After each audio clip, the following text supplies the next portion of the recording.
પાયલ હોસ્પિટલના CCTV viral કરવાનો case જેમાં 3 આરોપીને કોર્ટમાં રજૂ કરી રિમાન્ડની માંગણી કરાઈ હતી। સાયબર ક્રાઇમે 14 દિવસના રિમાન્ડની માંગણી કરી હતી।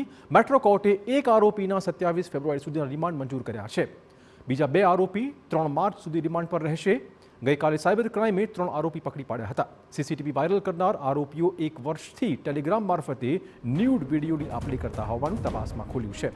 આરોપીએ 9 મહિનામાં જ ₹50,000થી વધુ સીસીટીવી હેક કર્યા હતા। तो मेट्रो कोर्टे एक आरोपी 27 सुधी रिमांड मंजूर कर्या छे, ज्यारे बीजा 2 आरोपी 3 मार्च सुधी रहेशे रिमांड पर।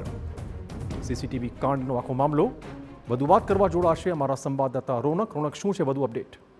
जी बिल्कुल राज्यનો ચર્ચિત મામલો કે જેમાં રાજકોટની પાયલ મેટર્નિટી હોસ્પિટલના જે સીસીટીવી વાયરલ થયા હતા તે મામલે જે રાજ્યનો સાયબર ક્રાઇમ કામગીરી કરી રહ્યું છે તેમાં જે વધુ 3 આરોપીઓ છે તેમને પકડવામાં આવ્યા છે અને પકડીને તેમને આજે કોર્ટમાં રજૂ કરવામાં આવ્યા, જેમાં પોલીસ દ્વારા જે 14 દિવસના રિમાન્ડ છે તેમની માંગણી કરવામાં આવી હતી। મુખ્યત્વે જે રિમાન્ડની માંગણી છે તે કયા મુદ્દાઓને આધારિત કરવામાં આવી હતી, જેમાં સીસીટીવીનું એક્સેસ કેવી રીતે મળ્યું તે અંગે આરોપીઓને હાજર રાખીને તપાસ કરવાની જરૂરી હોવાથી તેમની હાજરી જરૂરી છે। આ ઉપરાંત 20 જેટલા ટેલિગ્રામ આઈડી છે તે અંગે પૂછપરછ બાકી હોવાથી પણ રિમાન્ડની જરૂર છે તે પ્રકારે તપાસ સંસ્થાએ માંગણી કરી છે। ઉપરાંત કસ્ટોડિયલ ઇન્ટોગ્રેશન જે તમામ આરોપીઓ છે તે જરૂરી છે। આ તમામ વાત સાંભળીને જે મેટ્રો કોર્ટ છે તેમના દ્વારા એક આરોપીને 27 ફેબ્રુઆરી જ્યારે બીજા 2 આરોપીઓને 3 માર્ચ સુધી જે રિમાન્ડ છે તે મંજૂર કરવામાં આવ્યા છે।